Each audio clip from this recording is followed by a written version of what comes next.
Foxside Amplified with Joe Vigil at the table with us today. And Joe's been covering a story that's sort of been ongoing. And since we first aired the story, it seems that may have helped get a solution to this story. So we're talking about a flag in Henderson that was pretty beat up. It had been through some wind, the sun, and I don't know if we know how long it's been up there, but it had seen better days and it needed to be replaced. And the interesting thing I think about this, too, is that you got the tip from an 8th grade girl. 8th grader, told me about it. Yep, told me where the flag was. I went and looked at it, and beaten up is putting it quite modestly. Yeah, it's true. It doesn't even look like a flag anymore. Yeah, I've done tattered flag stories before, but this is the worst I've seen. I mean, all the red and white stripes were mostly gone, and just a couple clinging to the pole, and then the stars on the blue, and that was about it.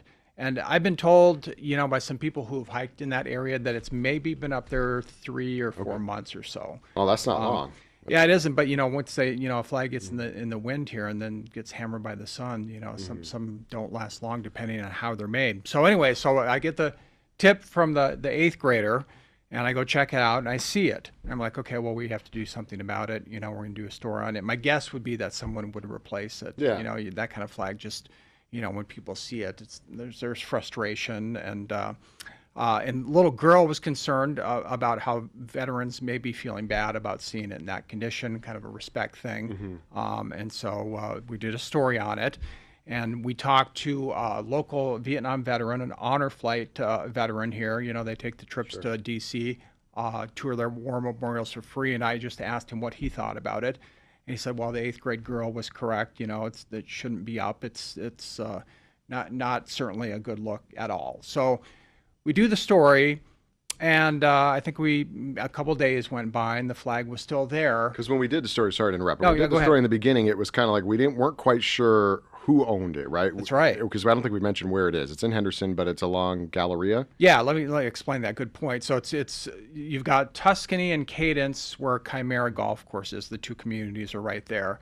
Then you have Lake Las Vegas. That's over here. It's basically in the middle between Cadence, Tuscany, and Lake Las Vegas on Galleria. That's where it is. It sits on a hill. So when you come around a curve out there, the flag sits. And we sits weren't up sure who owned it or how to get to it. Weren't sure who owned it. Weren't sure who put the flag there.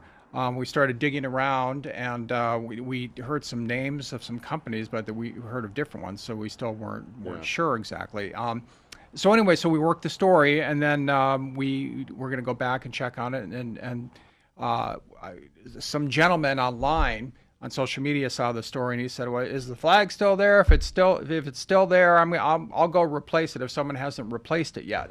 And the Vietnam veteran in my story said he would have replaced it too, but I learned that he walks with a walker, and there's just no way. I mean, when you look at that hill and how steep it is, there's no way he could get up. But that's how much it meant to him. Right? Yeah, that exactly. He would have figured out a way. Just like, this is unacceptable. So we kind of worked on a bit of a compromise. So this gentleman who sounded off on social media said, no one's done it, I'll do it. So I met him and the Vietnam veteran out at the spot. Richard Crescitelli is the veteran, and he brought a flag because he changes flags in his neighborhood on a quarterly basis. So this is something that he does and why it's so important to him. So we met him and the other gentleman who did not want to be identified, but did say, hey, this is my duty. This is why I'm doing it. And this is why I'm coming here. And so we're all sitting there.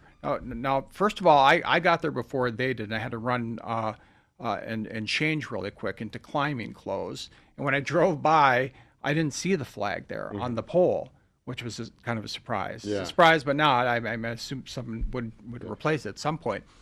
So I came back, and Crescitelli is there, and the other gentleman is there, and we're all looking at the flagpole, and we don't see the flag, and we start kind of trying to scheme. This other person and I were thinking about going up and replacing it. We're kind of, well, if we go up, which way are we going to go? It's too steep if you go straight up, and going around is going to take a long time.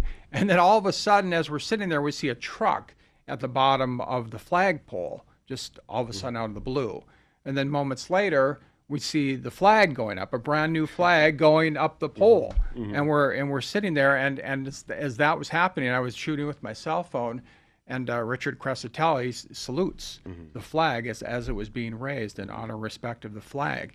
And so we're all kind of looking at each other and saying, well, that kind of solves the problem of which way we're going to go up. Yeah. Someone just replaced the flag. But what we did, we want to know who it was. Yeah, We now had to no tell the idea. story, you got to know who's doing it. All right. So we jumped in the unidentified gentleman's truck. We drove around the hill, and we stopped and we waited by Galleria because there's only one way down. And so the guys come down, two people, and these people identified themselves.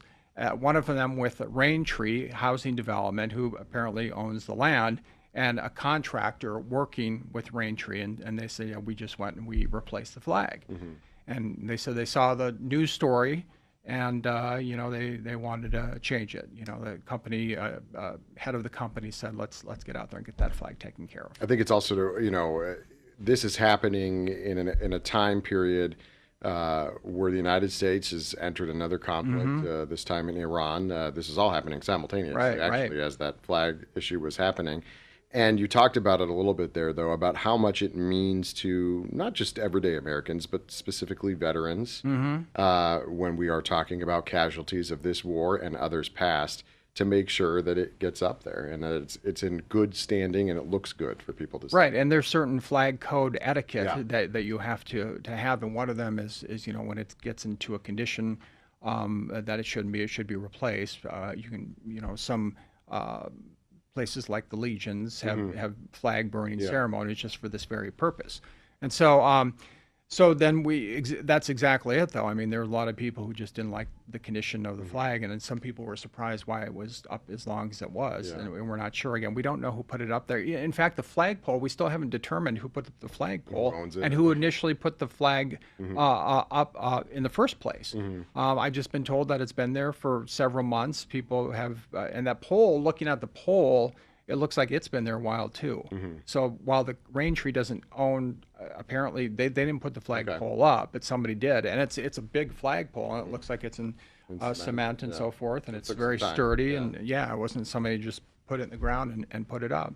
And then so the two guys, the workers, then they just said, we wanted to do something, and then they just happened to have the old flag with them. And so they took the old flag, and because Crescitelli said, hey, I can dispose of it for you. Retire. And they gave it to him, and he took it and saluted the flag once again as he was accepting this flag.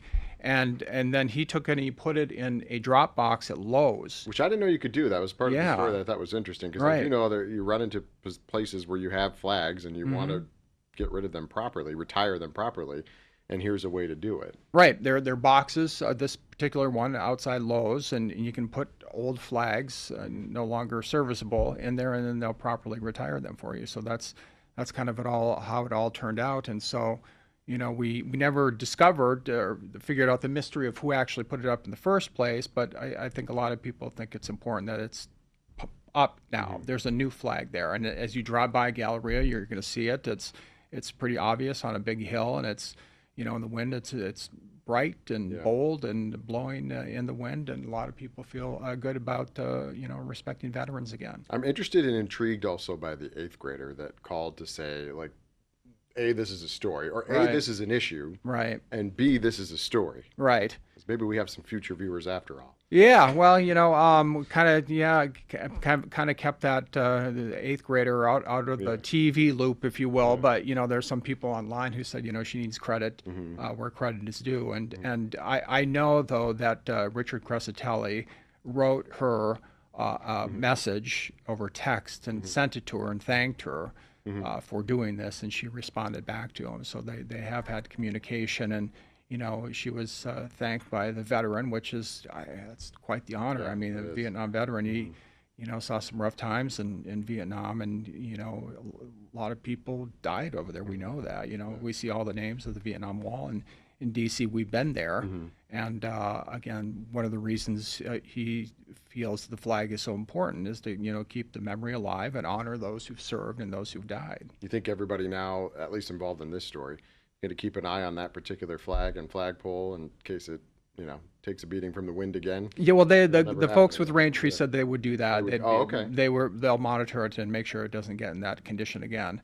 But once again, they just not their flagpole, not their flag, but again they just went up there and said, well, we'll take care of the flag. So we'll keep watching it too. We know a lot of people drive by there, so we'll pay attention as well. Interesting too that it shows the power still of the TV news and social media, because I know the story was shared several times, that got people up there to fix it and make it right. And so that was great. And our viewers are great. They always go out and do stuff when they're called to action, and they did it then. So thanks for sharing that story. We appreciate it. You can watch the full story, both of them, because we did the before and after there, on fox5vegas.com and Fox 5 Vegas Plus for your smart TV, and then our mobile app as well.